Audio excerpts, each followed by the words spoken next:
राम राम सभी को। कैसे हैं आप सभी? उम्मीद करता हूं आप सभी बहुत अच्छे होंगे और बहुत अच्छे से अपनी तैयारी को कर रहे होंगे। दोस्तों, आज हम करने वाले हैं आपके एचएसएससी ग्रुप डी एग्जाम के लिए बहुत ही इंपॉर्टेंट क्वेश्चंस। और ये क्वेश्चंस आपके इंडिया जीके के होंगे, आपके साइंस के क्वेश्चंस होने वाले हैं और साथ में हरियाणा जीके के क्वेश्चंस होने वाले हैं। आप सभी को पता है कि इंडिया जीके के 15 क्वेश्चंस आपके एग्जाम में आने हैं, वैसे ही साइंस के भी 15 क्वेश्चंस आपके एग्जाम्स में आएंगे और 25 क्वेश्चंस हैं वो हरियाणा जीके से आपके एग्जाम्स में आने वाले हैं। तो टोटल 55 क्वेश्चंस हैं यहां पर इन 3 सब्जेक्ट से आपके एग्जाम्स में आने वाले हैं। और हम सभी का ये टारगेट है कि हम 55 में से 50 प्लस स्कोर करेंगे। उसके लिए जो इंपॉर्टेंट क्वेश्चंस हैं, ये जो अपनी क्लास आ रही है, जो अपनी ये सीरीज आ रही है, उसमें मैं क्वेश्चंस करवाता हूं। अगर आप उनको कर लेते हो तो आराम से आप इन 55 में से 50 प्लस स्कोर है आराम से कर ले जाओगे। बस अगर आपको कंटिन्यू मेहनत करनी है, कंटिन्यू क्लास आपको देखनी है, जो नोट्स आपके पास अवेलेबल है उनको आपको पढ़ते हुए रहना है। साथ में यहां पर रिवीजन होता रहता है, नए क्वेश्चंस हम याद करते रहते हैं। ठीक है जी। और आज 55 क्वेश्चंस जो आपका टारगेट है कि 50 प्लस, उसमें हमें करना ही है। तो आज वाले क्वेश्चंस में आप सभी को कमेंट करके बताना है कि कितने क्वेश्चंस आपके गलत हुए हैं, क्योंकि सही वाले हम काउंट नहीं करते, हम काउंट करते हैं गलत वाले कि कितने गलत आ रहे हैं। और वो भी इंडिया जीके में गलत हो रहे हैं या साइंस में गलत हो रहे हैं या हरियाणा जीके में, जिस भी सब्जेक्ट में फिर हमारे ज्यादा गलत हो रहे हैं, फिर हमें क्या करना है, उस सब्जेक्ट को अच्छे से पढ़ना है, उस टॉपिक को हमें अच्छे से पढ़ना है जिस टॉपिक में हमारा क्वेश्चन गलत हुआ है। ठीक है जी। तो चलिए बिना देरी के शुरुआत करते हैं। पहला क्वेश्चन आपकी स्क्रीन पर आ चुका है और एचएसएससी के एग्जाम्स में पूछा गया क्वेश्चन है। ये क्वेश्चन नंबर पहला है, एचएसएससी के एग्जाम्स में पूछा गया क्वेश्चन है, तो सभी स्टूडेंट इसका आंसर करेंगे कि 2010 में किस भाषा को हरियाणा की दूसरी राजभाषा का दर्जा दिया गया था। तो ये आपको बताना है। 2010 से पहले हमारी दूसरी राजभाषा कौन सी थी? आप सभी को पता है तमिल भाषा हो जाएगी, लेकिन 2010 में हमारी जो दूसरी भाषा है वो कौन सी बना दी गई थी? पंजाबी। क्या हो जाएगा? पंजाबी भाषा। तो अभी वर्तमान में हमारे हरियाणा की दूसरी राज्य भाषा कौन सी है? तो वो पंजाबी हो जाएगी। और जब ये 2010 में किया गया, उस समय मुख्यमंत्री कौन थे? तो भूपेंद्र सिंह हुड्डा जी थे। ठीक है जी, भूपेंद्र सिंह हुड्डा जी हैं, वो क्या हो जाएंगे? उस समय मुख्यमंत्री हो जाएंगे भूपेंद्र सिंह हुड्डा जी। तो ये अपने को ध्यान रख लेना है। ठीक है जी। चलो आगे बढ़ते हैं, क्वेश्चन नंबर 2 के ऊपर चलते हैं। आपको आंसर करना है भाई, आपको आंसर करना है, कोशिश कीजिए। गिनना भी है फिर कितने गलत हो रहे हैं। भारत में वर्षों तक हरित क्रांति का मुख्य आधार बना रहा। तो हरित क्रांति आप सभी को पता है हमारे हरियाणा के लिए बहुत ज्यादा इंपॉर्टेंट है, क्योंकि हरित क्रांति से हमारे हरियाणा में जो अनाज का उत्पादन था वो काफी ज्यादा बढ़ा। और अनाज के उत्पादन में भी जो सबसे ज्यादा बढ़ा वो किस में बढ़ा था भाई? गेहूं में हो गया और इसके साथ चावल में। ठीक है जी, गेहूं और चावल में है वो काफी ज्यादा बढ़ोतरी हुई थी। तो ये किससे संबंधित हो जाएगा भाई? गेहूं से संबंधित हो जाएगा। तो सबसे ज्यादा फसल जिसकी बढ़ोतरी हुई गेहूं, फिर उसके बाद चावल या धान हो जाएगा। ठीक है जी, ये अपने को ध्यान रख लेना है। और हरित क्रांति किससे संबंधित है? अनाज से संबंधित है, खाद्यान्न वाले अनाजों से संबंधित है। ठीक है। हमारे भारत में क्वेश्चन आता है कि भारत में हरित क्रांति का जनक, भारत में हरित क्रांति का जनक किसे माना जाता है? तो एमएस स्वामीनाथन जी। ठीक है जी, एमएस स्वामीनाथन जी हैं, उनको हरित क्रांति का जनक माना जाता है। ये क्वेश्चंस भी आपके एचएसएससी के एग्जाम में पूछा गया है। इसके अलावा वर्ल्ड में या आपसे पूछे कि विश्व में हरित क्रांति का जनक किसे माना जाता है? तो नॉर्मन बोरलॉग को है वो हरित क्रांति का जनक माना जाता है। ठीक है जी, नॉर्मन बोरलॉग को है वो हरित क्रांति का। लेकिन ये हो जाएगा विश्व में, हमारे भारत में पूछेगा तो एमएस स्वामीनाथन जी, अपने को ध्यान रख लेना है। ठीक है जी, आगे बढ़े। चलो आगे बढ़ते हैं, नेक्स्ट क्वेश्चन के ऊपर चलते हैं कि निम्नलिखित में से हरियाणा के किस व्यक्तित्व को खेल के क्षेत्र में 2022 का पद्म श्री सम्मान प्रदान किया गया था? तो इससे एक क्वेश्चन ये बात नोट कर लेना, आपके ग्रुप डी के एग्जाम्स में 2 से 3 क्वेश्चन हैं वो करंट अफेयर से भी आने वाले हैं, इस बात को भी नोट कर लेना। 2 से 3 क्वेश्चन है करंट अफेयर से है, वो आपके एग्जाम्स में यहां पर आने वाले हैं। तो करंट अफेयर भी हमें पढ़नी है, ठीक है जी। और इसमें जो करंट अफेयर में मेनली क्या है, एक तो पुरस्कार और सम्मान आपको पढ़ लेना है कि किस किस को कौन सा पुरस्कार मिला है, सम्मान मिला है। खेल और खिलाड़ी से संबंधित क्वेश्चंस हैं अपने यहां पर पूछा जाता है, वो भी अपने को ध्यान रख लेना है। इसके अलावा जो योजनाएं हैं उनसे संबंधित क्वेश्चंस भी आपके एग्जाम्स में आता है, ठीक है जी। और जो हमारी हरियाणा जी के टॉपिक वाइज चल रही है, कल योजनाओं से संबंधित क्लास हम उसमें करने वाले हैं।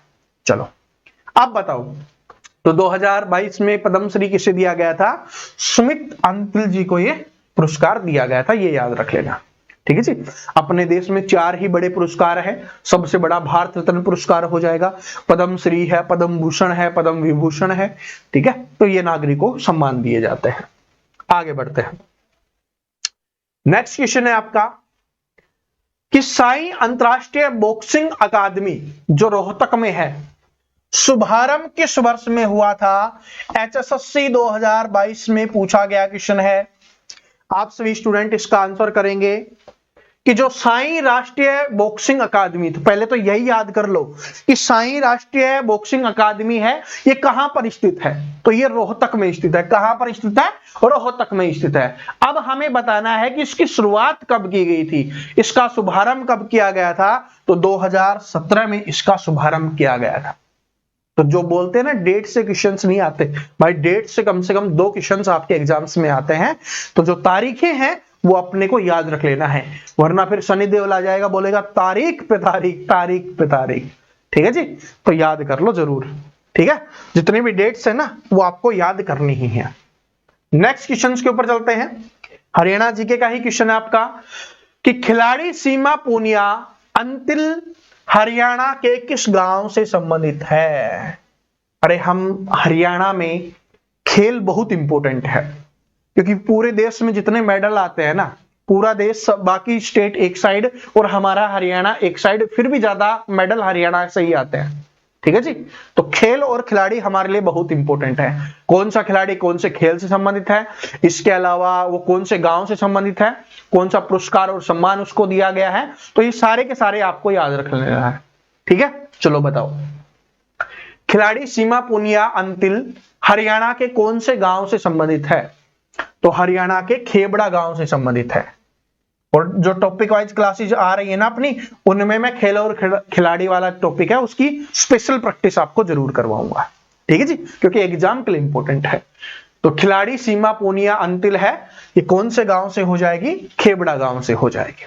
गिनते हुए चल रहे हो ना, गलत कर रहे हो तो कितने गलत हो गए, ठीक है। चलो, भारतीय संविधान के अंतर्गत संपत्ति का अधिकार कैसा अधिकार है? मैंने पिछली क्लास में आपको याद करवाया था। तो इस क्वेश्चन का आंसर आप सभी मुझे कमेंट करके बताओगे। सभी को इस क्वेश्चन का आंसर है वो कमेंट करके बताना है भाई, ईमानदारी से कमेंट करके बता देना सारे स्टूडेंट कि भारतीय संविधान के अंतर्गत संपत्ति का अधिकार कैसा अधिकार है। मैंने आपको बताया था कि मूल संविधान में, जो हमारा मूल संविधान है, उसमें कितने मौलिक अधिकार थे? 7 मौलिक अधिकार थे। फिर क्या हुआ? 44वें संविधान संशोधन सन 1978 के तहत एक मौलिक अधिकार को हटा दिया गया, और वो कौन सा था? संपत्ति का अधिकार। फिर इसको कौन सा कानून बना दिया गया, ये मैंने आपको बताया था, तो कमेंट में आप बताओगे, ठीक है जी। तो 44वें संविधान संशोधन 1978 के तहत हटाया गया, और वर्तमान में मौलिक अधिकारों की संख्या कितनी है? 6 है। तो ये भी अपने को ध्यान रख लेना है, ठीक है जी। चलो आंसर कर दोगे ना? हाँ, इससे ये पता चलेगा कि डेली क्लास ले रहे हो और नहीं ले रहे। अगर नहीं ले रहे तो आपकी गलती है भाई, मेरी गलती नहीं है। अगर डेली क्लास नहीं ले रहे तो वो आपकी गलती है, मेरी गलती नहीं है। मैं आपके लिए मेहनत कर रहा हूं, बहुत अच्छे क्वेश्चंस लेके आ रहा हूं, क्योंकि मेरा टारगेट है कि आपको स्कोर करवाना है, आपको सिलेक्शन करवाना है, ठीक है जी। चलो, तो 2015 में रिलीज की गई इस हरियाणवी फिल्म को 2 राष्ट्रीय पुरस्कार प्रदान किए गए। तो हमारी हरियाणवी जो फिल्म इंडस्ट्री है वो भी धीरे धीरे आगे बढ़ रही है, अच्छी बात है। म्यूजिक इंडस्ट्री भी काफी ज्यादा आगे बढ़ चुकी है। तो अब आप बताइए, 2015 में ये मूवी रिलीज हुई थी और जिसको क्या मिले हैं, 2 राष्ट्रीय पुरस्कार मिले हैं, यानी नेशनल पुरस्कार उनको दिए गए हैं, नेशनल अवार्ड। तो कौन सी हो जाएगी? तो ये मूवी हो जाएगी भाई कौन सी? पगड़ी। मूवी का नाम क्या है? पगड़ी। हरियाणा की शान पगड़ी। चलो, आधुनिक आवर्त सारणी के अनुसार हीलियम का परमाणु क्रमांक क्या होता है? आधुनिक आवर्त सारणी है, आवर्त सारणी अगर आपने जो हमारे नोट्स हैं वो ले रखे होंगे तो वहां पर साइंस में जो सबसे पहले मैंने डाल रखे ना वो आवर्त सारणी के क्वेश्चन ही हैं। ठीक है जी। तो आवर्त सारणी में आपको बताना है हीलियम का क्रमांक कितना है। तो सबसे पहला कौन सा हो जाएगा? हाइड्रोजन का होता है और दूसरा हीलियम का होता है। तो हीलियम का परमाणु क्रमांक कितना हो जाएगा? 2। Hydrogen, helium, lithium, barium, boron, carbon, nitrogen, oxygen, इस तरीके से आपको याद करना है। कार्बन का बहुत बार आया हुआ है, 6 हो जाएगा। ऑक्सीजन का बहुत बार आया हुआ है, 8 हो जाएगा। ठीक है, हाइड्रोजन का मैंने बता ही दिया है, तो ये याद कर लेना आपको। ठीक है जी, थोड़े बहुत तो याद ही कर लेना। आगे बढ़ते हैं कि छाज आभूषण महिलाओं द्वारा कहां पहना जाता है? छाज आभूषण की बात हो रही है। जो ये सोचते हैं ना कि अब आभूषण वगैरह से क्वेश्चंस नहीं आते, तो देख लो पिछले ही एग्जाम्स का आया हुआ क्वेश्चन है। बताओ, छाज आभूषण है वो कहां पर पहना जाता है? बताओ, हिंट मैंने दे दिया है, बता दो कहां पर पहना जाता है? माथे के ऊपर। तो छाज आभूषण है वो कहां पर पहना जाता है? माथे के ऊपर पहना जाता है, माथा। ठीक है जी। चलो, हरियाणा का कौन सा नृत्य है रूप शिव और पार्वती जी को समर्पित है? भगवान शिव और माता पार्वती को समर्पित है। इंपॉर्टेंट क्वेश्चंस HSSC में कई बार पूछा जा चुका क्वेश्चन है। ठीक है जी। तो बताओ कौन सा नृत्य है, कौन सा नृत्य है जो भगवान शिव के नृत्य रूप और माता पार्वती को समर्पित है? तो बताओ कौन सा हो जाएगा? तो कौन सा हो जाएगा करके देखो भाई, कौन सा हो जाएगा? गणगौर। गणगौर नृत्य। कौन सा हो जाएगा? गणगौर नृत्य। तो option number D correct answer हो जाएगा। और ऑप्शन ई से आपको पता चल रहा होगा कि भाई पूछा गया क्वेश्चन है, HSSC का लेटेस्ट क्वेश्चन है। ये वाला क्वेश्चन कीजिए कि निम्नलिखित कथनों पर विचार कीजिए। यहां पर आपको 2 कथन दिए गए हैं और उनमें से आपको बताना है कि कौन से कथन सही है। यह बताना है कौन सा कथन सही है। कथन पढ़ते हैं कि चोप है वो हरियाणा में निर्मित शाल का एक रूप है। बताओ, क्या चोप हरियाणा में निर्मित एक शाल का रूप है? बिल्कुल करेक्ट बात है। शॉल के इस रूप को फुलकारी के नाम से भी जाना जाता है। ये भी बिल्कुल ठीक है। तो कौन सा हो जाएगा कि एक व दोनों ठीक हो जाएंगे। कौन से हो जाएंगे भाई? दोनों के दोनों हो जाएंगे। चोप है ना, वो क्या है भाई? शॉल का एक रूप है। ठीक है जी। तो निर्मित शॉल का एक रूप है जिसको फुलकारी के नाम से भी जाना जाता है। ठीक है। और अभी सर्दियों का मौसम वैसे ही चल रहा है तो ये क्वेश्चन सर्दियों के हिसाब से भी इंपॉर्टेंट हो गया। ठीक है। अब आप साइंस के इस क्वेश्चन का आंसर कीजिए। पता नहीं मैंने कितनी बार इस क्वेश्चन का रिवीजन आपको करवाया है कि निम्नलिखित में से कौन रक्त के थक्के बनाने में सहायता करता है? यहां पर विटामिन की बात नहीं हो रही। तो विटामिन के है ना, वो रक्त का थक्का बनाने में महत्वपूर्ण सहायता नहीं करता है, ये तो आप सभी को पता है। लेकिन अब 4 ऑप्शन देखो, एग्जाम्स में आया हुआ क्वेश्चन है। तो निम्नलिखित में से कौन रक्त के थक्के बनाने में सहायता करता है? तो इनमें से कौन सा है? तो मैंने आपको बताया था जो प्लेटलेट्स होती हैं वो रक्त का थक्का बनाने में सहायता करती हैं। कैसा काम करती हैं भाई? जो प्लेटलेट्स है वो रक्त का थक्का बनाने में काम करती हैं। और विटामिन की बात करें तो विटामिन के हो जाएगा। कौन सा विटामिन हो जाएगा? विटामिन के हो जाएगा। श्वेत रक्त कणिकाएं, बहुत इंपॉर्टेंट क्वेश्चन बार बार आता है। तो जो श्वेत रक्त कणिकाएं क्या होती हैं? ये रक्षा करती हैं, मतलब रोगों से लड़ने का जो काम होता है ना, रोगाणुओं से लड़ने का जो काम होता है वो किसका होता है? श्वेत रक्त कणिकाओं का होता है। ठीक है जी। तो ये रक्षक कोशिकाएं होती हैं जो हमारे शरीर की बैक्टीरिया वगैरह, जो हानिकारक बैक्टीरिया है उनसे रक्षा करती है। ठीक है। चलो, 1770 ईस्वी में नजीब उद औला की मृत्यु के बाद उनका राज सिंहासन किसे मिला? तो बताओ, नजीब उद औला के मृत्यु के बाद है उसका सिंहासन किसे दिया गया था? 1770 में। तो सबसे पहले याद कर लेना। देखो जो क्वेश्चंस पूछा जा चुका है एचएसएससी के एग्जाम्स में, वो क्वेश्चंस इंपॉर्टेंट बन गया, तो उसको कैसे भी घुमा के दोबारा पूछ सकते हैं। तो याद कर लो कि नजीब उद्दौला की मृत्यु कब हुई? 1770 ईस्वी में। तो अब आपको बताओ उसकी गद्दी के बाद कौन बैठा था, मतलब उसकी मृत्यु के बाद गद्दी पे कौन बैठा था, ये आपको बताना है। तो कौन बैठा था भाई? ये हो जाएगा नजफ खान। कौन हो जाएगा? नजफ खान। तो option number C correct answer हो जाएगा। नेक्स्ट क्वेश्चन है कि समुद्र पार भारत के दक्षिण पड़ोसियों में कौन से द्वीप देश शामिल हैं? तो बताइए आंसर। इंडिया जीके का बहुत इंपॉर्टेंट क्वेश्चन है कि समुद्र पार भारत के दक्षिण पड़ोसियों में द्वीप देश कौन से शामिल है। कितने शामिल हैं ये आपको बताना है, संख्या बतानी है। तो कितने देश हैं? तो इसका आंसर हो जाएगा ऑप्शन नंबर बी, 2 देश। ये एचएसएससी की लैंग्वेज का, एचएसएससी के हिसाब से बहुत इंपॉर्टेंट क्वेश्चन है। तो 2 देश है। कौन कौन से देश हैं? पहला देश तो हो जाएगा भाई श्रीलंका, दूसरा देश कौन सा हो जाएगा? मालदीव हो जाएगा। और यहां से एक क्वेश्चन और पूछा जाता है, श्रीलंका है वो कैसे जुड़ता है? तो श्रीलंका पाक जलडमरू मध्य, पाक जलडमरू मध्य व मन्नार की खाड़ी, याद रख लेना, वह मन्नार की खाड़ी, इन दोनों के बीच में स्थित है। ठीक है जी, तो ये अपने के लिए इंपॉर्टेंट है। पाक जलडमरू मध्य देखते ही स्टूडेंट गलती कर देते हैं, जैसे ही उनको पाक दिखा वो पाकिस्तान कर देते हैं। नहीं, ये पाकिस्तान से संबंधित नहीं है, ये श्रीलंका से संबंधित है। ठीक है जी, तो पाक जलडमरू मध्य व मन्नार की खाड़ी के बीच में ये स्थित है। और मालदीव तो क्या हो जाएगा? अपने लक्षद्वीप के दक्षिण में हो जाएगा। चलो आगे बढ़ते हैं कि निम्नलिखित में से कौन रक्त का थक्का, चलो ये तो क्वेश्चन हो ही चुका है।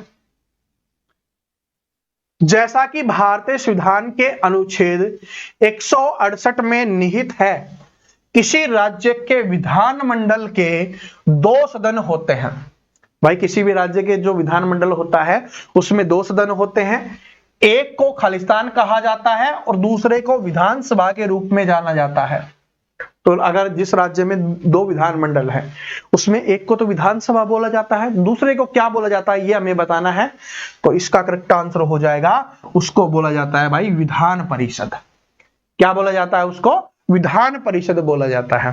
क्या बोला जाता है? विधान परिषद। और राज्यसभा देखो कितनी इंपॉर्टेंट है। अभी कुछ दिन पहले ही मैंने आपको बताया था, पिछली जो हमारी पॉलिटी वाली क्लास हुई थी जिसमें पॉलिटी के क्वेश्चन हमने रखे थे, उसमें मैंने आपको याद करवाया था कि राज्यसभा को कभी भंग नहीं किया जा सकता। इसका जो कार्यकाल होता है सबसे अलग होता है, 6 वर्ष का इसका कार्यकाल होता है। इसके लिए न्यूनतम आयु है वो 30 वर्ष चाहिए होती है, बाकी में 25 से काम चल जाता है ना, ये कभी भंग होती है। हर 2 साल में 1/3 सदस्य है वो रिटायर होते रहते हैं और नए सदस्य आते रहते हैं। तो ये अपने को ध्यान रख लेना है। केरल का पारंपरिक उत्सव कौन सा है? इस क्वेश्चन का आंसर कीजिए। केरल का पारंपरिक उत्सव। और अपने एचएसएससी के एग्जाम में एक असम का भी बहुत ज्यादा पूछा गया है, असम राज्य का। तो असम का कौन सा हो जाएगा? बिहू हो जाएगा। ठीक है जी। बैसाखी हो गया, लोहड़ी हो गया, ये कहां का हो जाएगा? अपने पंजाब का हो जाएगा। ठीक है जी। तो उत्सव आपको बताना है केरल का, तो कौन सा हो जाएगा? ओणम। ये भी बहुत बार आपके एग्जाम्स में आ चुका है, तो ओणम हो जाएगा। नेक्स्ट क्वेश्चन के ऊपर चलते हैं कि हरियाणा की प्रसिद्ध बड़खल झील का निर्माण कब किया गया था? तो हरियाणा की बड़खल झील का निर्माण है वो कब किया गया था ये आपको बताना है। बड़खल झील, तो इसका निर्माण कब हुआ था भाई? 1947 में। ठीक है। अब ये वाले क्वेश्चंस आपके एग्जाम्स में आएंगे, इस बात को नोट कर लेना, इस बात को नोट कर लेना भाई। अब इस बार वाला सीईटी भी आपने देखा होगा, तो आपको पता चल गया होगा कि अपना एचएसएससी है ना, इस प्रकार के क्वेश्चंस है वो पूछती है। ठीक है जी। ऐसे क्वेश्चंस आपसे पूछती है जिसमें मिलान करने होते हैं, जिनको क्या बोला जाता है? सुमेलित करना होता है। तो बताइए, कोशिश कीजिए। अगर देखो इसको ऐसे क्वेश्चंस को सोल्व करने का मैंने आपको तरीका बताया हुआ है। पहले इधर वाले 4 ऑप्शंस देखिए, इनमें जो भी आपको याद है उसका मिला के देख लीजिए। जैसे कि कानोड, क्योंकि भाई मैं कानोड से हूं तो मुझे याद है, तो कानोड का हमें याद है कि कानोड किससे संबंधित है, महेंद्रगढ़ से है, तो कानोड किससे संबंधित हो जाएगा, महेंद्रगढ़ से। तो बी का 4 होना चाहिए। अब बी का देखो 4 सिर्फ इसी में है, तो option number B correct answer हो जाएगा। बाकी हमें चेक करने की आवश्यकता नहीं है, बाकी चाहे याद हो या ना हो, आंसर निकल गया। आप कपिस्थल, अगर आपको कपिस्थल याद था तो आप कपिस्थल से देख सकते हो कि कपिस्थल का क्या होता है, कहां से है, कैथल से है, तो कपिस्थल कैथल। सी का 2 होना चाहिए। अब सी का 2 एक इसमें है एक इसमें है, फिर हमें और चेक करना पड़ता। ठीक है जी, ऐसे हमें चेक करना, कपिस्थल के क्या हो गया, कैथल हो गया। पांडुप्रस्थ क्या हो जाएगा, पानीपत हो जाएगा। ठीक है, और इसका फिर ये आपका सिरसा हो ही जाएगा। तो ऐसे अपने को देखना है, एक दो जो आपको याद है ना, बस उनको चेक कर लिया करो, उनसे आपका जल्दी आंसर निकल जाएगा। ठीक है जी। और भाई मैं महेंद्रगढ़ जिले के नारनौल के नांगल चौधरी तहसील के एक छोटे से प्यारे से सुंदर से गांव में आपको पढ़ा रहा हूं। ठीक है जी। चलो, जो नांगल चौधरी से अगर नारनौल से कोई भी है तो कमेंट करके जरूर बताना आप कौन से गांव से देख रहे हो, ताकि हमें यह भी पता चले कि अपने नारनौल नांगल चौधरी के कहां तक अपनी वीडियो पहुंच चुकी है। चलो ठीक है, बता देना, मन हो तो बता देना, ना हो तो मत बताना। बाबा लदाना तीर्थ स्थल कहां स्थित है, इंपॉर्टेंट क्वेश्चन है, और तीर्थ स्थल से क्वेश्चंस आपके एग्जाम्स में आएंगे ही आएंगे भाई, बहुत अच्छे क्वेश्चंस आने वाले हैं। और एक बार अभी एग्जाम के लिए फॉर्म भरने स्टार्ट हो जाने दो, फिर देखना आपका ये बड़ा भाई या कुछ स्टूडेंट का छोटा भाई किस प्रकार से क्लास आपके लिए लेके आएगा, किस प्रकार के क्वेश्चंस आपके लिए लेके आएगा। ऐसा नहीं कि ये इंपॉर्टेंट नहीं है, ये बहुत इंपॉर्टेंट है, लेकिन उसमें थोड़ा पढ़ाने का तरीका ही अलग हो जाएगा। ठीक है जी, तो चलो आंसर कीजिए अब इसका। ठीक है, बाबा लदाना तीर्थ कहां पर स्थित है, तो जो बाबा लदाना तीर्थ है भाई, ये कहां पर स्थित हो जाएगा, बताइए कहां पर स्थित हो जाएगा, आंसर कीजिए सभी स्टूडेंट, कहां पर। आंसर आ गया, Kapisthal Kaithal, option number D correct answer हो गया। चलो, हरियाणा पंचायती राज अधिनियम 1994 के अध्याय 10 के अनुसार निम्नलिखित में से कौन सी समिति पंचायत समिति द्वारा नियुक्त नहीं की जा सकती। ये क्वेश्चंस मैंने भी कई बार देखा है, अगर आपने सारे के सारे प्रीवियस ईयर क्वेश्चंस लगाए होंगे तब आपने ये देखा होगा। ठीक है जी, तब आपने ये क्वेश्चंस देखा होगा। तो इनमें से आपको बताना है कि कौन सा निर्माण नहीं करती। देखो, सामाजिक न्याय समिति, तो सामाजिक न्याय समिति का निर्माण कर सकती है। सामान्य समिति, कोई भी सामान्य समिति है उसका निर्माण कर सकती है। वित्त लेखा परीक्षा ऑडिट और योजना समिति है उसका निर्माण कर सकती है, लेकिन स्वास्थ्य एवं कल्याण समिति का निर्माण नहीं कर सकती। ठीक है जी, तो ऑप्शन नंबर सी इसका आंसर हो जाएगा। ठीक है, नहीं किया जा सकता वो हमें बताना था, तो option number C correct answer हो जाएगा। हरियाणा की पहली स्थायी लोक अदालत की स्थापना कब हुई थी। हरियाणा की पहली स्थायी लोक अदालत, स्थायी लोक अदालत यानी कि स्थायी का मतलब है होता है कि भाई परमानेंट, जिसको आप बोल सकते हो, उसका निर्माण कब किया गया था ये आपको बताना है, डेट आपको बतानी है। देखो डेट वाला दूसरा क्वेश्चन आ गया है।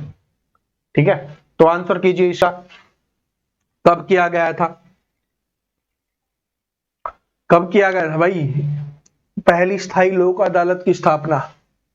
आ गया आंसर 7 अगस्त 1998 में, 7 अगस्त 1998 में किया गया था। चलो, हरियाणा के किस जिले में सर्वाधिक वर्षा होती है। अगर इस क्वेश्चन का आंसर भी मुझे बताना पड़ा तो इसका मतलब तो फिर इसका मतलब तो क्या आपने कभी किताब ही नहीं उठाई। इसका आंसर तो सभी करोगे कमेंट में, और ऐसा नहीं कि छोड़ देते हो। बहुत सारे स्टूडेंट में देखता हूं, कोई बात नहीं, ठीक है, मन मन में बोल लिया, अरे कमेंट किया करो, तभी तो हमारी वीडियो लोगों तक पहुंचेगी। जो पढ़ने वाले लोग देखेंगे उनको पता चलेगा कि हाँ हमारे स्टूडेंट पढ़ते हैं। ठीक है, कमेंट जितने होंगे ना तभी पता चलता है। नेक्स्ट क्वेश्चन है आपका, कि हरियाणा में ब्लू बर्ड लेक कहां स्थित है। भाई इन्वर्टर बोल गया था, ठीक है, तो इसलिए लाइट में दोबारा से क्लास स्टार्ट की है, ठीक है। चलो कोई बात नहीं, ये समस्याएं आती रहेंगी, कुछ ना कुछ आता रहेगा, प्रॉब्लम्स को दूर करके करते रहेंगे। आपके लिए मेहनत कर रहे हैं, आप खुद के लिए मेहनत करो, सिलेक्शन लेके जाएंगे, ठीक है जी। चलो, तो हरियाणा में ब्लू बर्ड लेक कहां पर स्थित है, तो इसका आंसर सभी ने कर दिया होगा। कहां पर स्थित है, अपने हिसार जिले में स्थित है। कहां पर है, हिसार जिले में स्थित है। आगे बढ़ते हैं कि भारत के दूसरे एशियाई खेल, भारत ने दूसरे एशियाई खेलों की मेजबानी किस वर्ष की थी, ये अपने को बताना है। भारत ने दूसरे एशियाई खेलों की मेजबानी किस वर्ष की थी, तो भारत ने जो है भाई प्रथम बार जो मेजबानी की थी वो की थी सन 1951 में, ठीक है जी। एशियाई खेलों की यहां पर बात हो रही है सन 1951 में, और जो दूसरी बार की थी वो की थी सन 1982 में, ठीक है जी। इसके अलावा आपसे यह भी पूछा जा सकता है कि सबसे ज्यादा बार एशियाई खेलों की मेजबानी किसने की, तो कौन से देश ने की है, तो वो हो जाएगा भाई थाईलैंड देश ने। कौन से देश ने की है, थाईलैंड देश ने है, वो सबसे ज्यादा बार की है। ये भी आ सकता है कि अगले एशियाई खेल जो 2026 में होंगे उसकी मेजबानी कौन सा देश करेगा, तो जापान देश है उसकी मेजबानी करने वाला है। ये करंट अफेयर का क्वेश्चन हो गया, ठीक है जी। तो पहला 1951, दूसरा 1982, सबसे ज्यादा थाईलैंड, और अभी जो लेटेस्ट होने वाला है 2026 में वो जापान। कब होगा वो भी 2026, याद रख लेना। अगला क्वेश्चन है साइंस का, इसका आंसर कीजिए सभी स्टूडेंट। देखो ऐसे क्वेश्चंस, और ये एचएसएससी में पूछा गया क्वेश्चन है भाई, एचएसएससी का ये क्वेश्चंस कीजिए। क्या बताया, ट्रिक कैसे बताई है ऐसे क्वेश्चंस को सोल्व करने के लिए, जो भी आपको याद है करके देखो। इनमें से आपको कौन सा याद है, अमरबेल बहुत ज्यादा देखी होगी आपने, अमरबेल। अमरबेल कौन सा होता है, जो बेर वाली झाड़ी होती है ना, उसके ऊपर आपने देखा होगा येलो येलो कलर की, पीले कलर की, ठीक है, लंबे लंबे तार से वो होती है अमरबेल। और वो अमरबेल कैसा होता है, वो होता है परजीवी पौधा, परजीवी यानी दूसरे जीव के ऊपर जो निर्भर रहता है, तो ये बेर वाली बेल के ऊपर निर्भर रहता है। तो सी का क्या हो जाएगा, 2, ठीक है। आपको और कोई सा आसान लगा आप उसका करके देख लो। तो सी का 2, अब सी का 2 देखो किसमें है, इसमें है, बाकी किसी में नहीं है, तो ऑप्शन नंबर सी ही करेक्ट आंसर हो जाएगा, ठीक है। ऐसे अपने को करना है। देखो 1 का 3, क्लोरोप्लास्ट का क्या हो जाएगा, क्लोरोप्लास्ट क्या होता है, पत्ते में होता है, तो पत्ता हो गया। फिर उसके बाद बी का 1 दिया गया है, राइजोबियम का क्या दिया हुआ है, फलीदार पौधा, राइजोबियम का फलीदार पौधा हो गया। उसके बाद कौन सा बच गया, पिक्चर पौधा, और पिक्चर पौधा क्या होता है, कीटभक्षी पौधा उसको कहा जाता है जो कीटों को खा जाता है, ठीक है। तो याद रख लेना ये क्वेश्चन, पिक्चर पौधा कैसा पौधा होता है, कीटभक्षी। कीटभक्षी का मतलब होता है कीट, समझते हो ना, ठीक है, जिनसे फसलों को नुकसान होता है उसको ये खा जाता है, तो पिक्चर पौधा हो गया, कीटभक्षी पौधा होता है ये। अमरबेल क्या होता है, परजीवी पौधा होता है, क्लोरोप्लास्ट पत्ता, और राइजोबियम क्या हो जाएगा, फलीदार पौधा। ऐसे अपने को करना है, ठीक है जी। चलो अगला क्वेश्चन है, ये भी साइंस का, आपके एचएसएससी के एग्जाम्स में ही पूछा गया क्वेश्चन है, कीजिए कि वे प्रजातियां जो एक विशेष क्षेत्र में ही पाई जाती हैं उन्हें क्या कहा जाता है। तो उन प्रजातियों के बारे में आपको बताना है जो एक विशेष क्षेत्र में पाई जाती हैं। इस प्रकार के कई क्वेश्चंस आते हैं, मैं आपको पहले भी करवा चुका हूं। जैसे कि एक क्वेश्चंस अपने एचएसएससी में आया हुआ था कि वे प्रजातियां जो अभी लुप्त हो चुकी हैं या अब जो दिखाई नहीं देती उनको क्या कहा जाता है, तो उनको कहा जाता है विलुप्त। याद कर लेना, विलुप्त का मतलब होता है कि जो प्रजातियां लुप्त हो चुकी हैं, अब वो दिखाई नहीं देती, उनको विलुप्त, या जो खत्म होने के कगार पर हैं। ऐसे ये क्वेश्चंस भी ध्यान से पढ़ना कि ऐसी प्रजातियां जो अब खत्म होने के कगार पे हैं, यानी बहुत कम संख्या में है, उनको क्या कहा जाता है, उनको संकटापन्न या दुर्लभ प्रजातियां। दुर्लभ प्रजातियों का मतलब होता है जो बहुत कम पाई जाती है, ठीक है जी। और एक ही विशेष क्षेत्र में पाई जाने वाली को क्या कहा जाता है, स्थानिक प्रजाति, यानी वो उस स्थान पर होती है। सभी का मतलब समझ गए, किसी का भी आपके एग्जाम्स में आ सकता है, विलुप्त का भी आया हुआ है, दुर्लभ का भी आपके एग्जाम्स में आया हुआ है, तो मैंने सभी का आपको बता दिया है। दुर्लभ का मतलब क्या होता है, जो बहुत कम है, ठीक है जी, कहीं कहीं कभी कभी दिखती हैं, उनको दुर्लभ बोला जाता है। हरियाणा की जलवायु कैसी है, तो हरियाणा की जलवायु का प्रकार आपको बताना है, किस प्रकार का हरियाणा की जलवायु है। तो हरियाणा की जो हमारे हरियाणा की जलवायु है वो किस प्रकार की है बताइए। तो हरियाणा की जो जलवायु है वो हो जाएगी भाई उपोष्णीय शुष्क महाद्वीपीय प्रकार की। किस प्रकार की है, उपोष्णीय शुष्क महाद्वीपीय प्रकार की हो जाएगी। तो ऑप्शन नंबर सी क्या हो जाएगा, करेक्ट आंसर हो जाएगा। अगला क्वेश्चन है कि महावीर चक्कर विजेता को एक मुश्त कितनी नगद राशि प्रदान की जाती है, बताइए। महावीर चक्कर, तो महावीर चक्कर हो गया, परमवीर चक्कर हो गया, तो ये सारे हैं, तो बताइए आंसर कौन सा हो जाएगा। पहले गिन तो लो कितना लिखा हुआ है, ठीक है जी, इकाई, ढाई, सैकड़ा, हजार, 10,000, लाख, 10 लाख, करोड़, तो कितने करोड़ की राशि दी जाती है ये अपने को बताना है। परमवीर चक्कर हो गया, महावीर चक्कर हो गया, वीर चक्कर हो गया, शौर्य चक्कर हो गया, ठीक है जी, तो इसके लिए कितने रुपए की राशि दी जाती है, 1 करोड़ रुपए की राशि दी जाती है। चलो, हरियाणा का राज्य पक्षी क्या है, सबसे आसान और पता नहीं कितनी बार पूछा गया क्वेश्चन है, सबसे आसान है, ठीक है जी। हरियाणा का राज्य पक्षी आपको बताना है, तो हरियाणा का राज्य पक्षी क्या हो जाएगा, काला तितर, ब्लैक बक, काला तितर हो जाएगा। जैसा कि भारतीय, ये हो चुका है क्वेश्चन, हो चुका। चलो, जो क्वेश्चन हो चुके वो कैसे लिखे हुए हैं, किस शहर को हरियाणा का दिल कहा जाता है, दिल कहां है ये, तो दिल कौन सा है ये तो आप सभी को पता होगा, बहुत प्यारा क्वेश्चन है ये, तो किसी का गलत नहीं होगा, तो कौन सा हो जाएगा, जिंद जिला, ठीक है जी, तो option number B correct answer हो जाएगा, ठीक है जी। चलो, हरियाणा में राष्ट्रीय मधुमक्खी पालन एवं शहद मिलन योजना की शुरुआत किस वर्ष हुई थी, अपने को बताना है। हरियाणा में राष्ट्रीय मधुमक्खी पालन एवं शहद योजना की शुरुआत, और मैं पहले बता देता हूं, कल योजनाओं से संबंधित क्लास आएगी सुबह 10 AM पे, हरियाणा जीके की सारी योजनाएं, और योजनाओं से एक क्वेश्चन फिक्स आपके एग्जाम्स में आता है, तो उस वाली क्लास को देखना मत भूलना। अब इसका आंसर कीजिए सभी स्टूडेंट। तो ये कब किया गया था भाई, 2020 में। कब किया गया था, 2020 में किया गया था। आगे चलते हैं कि आंध्र प्रदेश का एक कहानियों का वर्णन करने वाला शास्त्रीय नृत्य कौन सा है, तो हमारे शास्त्रीय नृत्यों की संख्या कितनी है, 8 है भाई। हमारे संस्कृत मंत्रालय के अनुसार 8 है जो हमारी शास्त्रीय नृत्यों की संख्या है।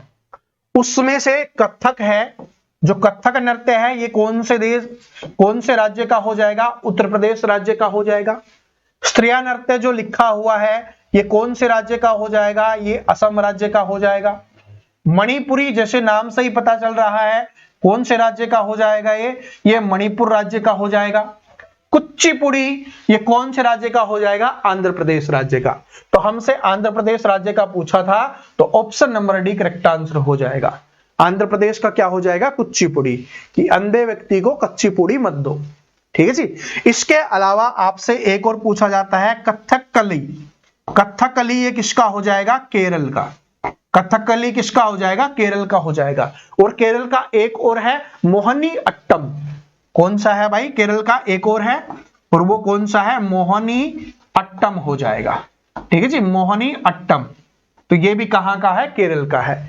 इसके अलावा तमिलनाडु का भी पूछा जाता है, तमिलनाडु का, क्योंकि सारे के सारे अपने को याद करने हैं।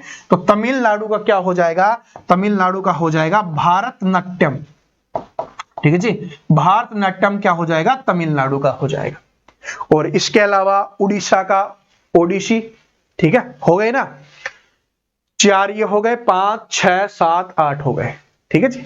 और इसके अलावा 9वां और माना जाता है, और वो कौन सा हो जाएगा, छऊ नृत्य हो जाएगा, ठीक है जी।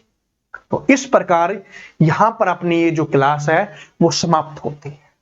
अब ईमानदारी से, कोई बेईमानी नहीं करेगा, ईमानदारी से कमेंट करके बताना कितने क्वेश्चंस आपके गलत हुए।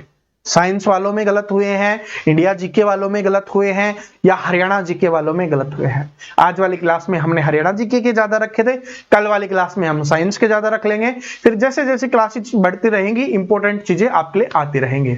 और बहुत जल्दी HSSC ग्रुप डी के फॉर्म स्टार्ट होने की न्यूज आ रही है, ठीक है जी। तो तैयारी करते रहो, कोई कसर मत छोड़ो, ठीक है। और क्लास कैसी लगी, क्वेश्चंस कैसे लगे, कमेंट करके जरूर बता देना। मिलते हैं नेक्स्ट वीडियो में। और जिसने अभी तक चैनल को सब्सक्राइब नहीं कर रखा, चैनल को सब्सक्राइब करके बेल आइकन को जरूर प्रेस कर लेना। जय हिंद, जय हरियाणा, जय हरियाणा।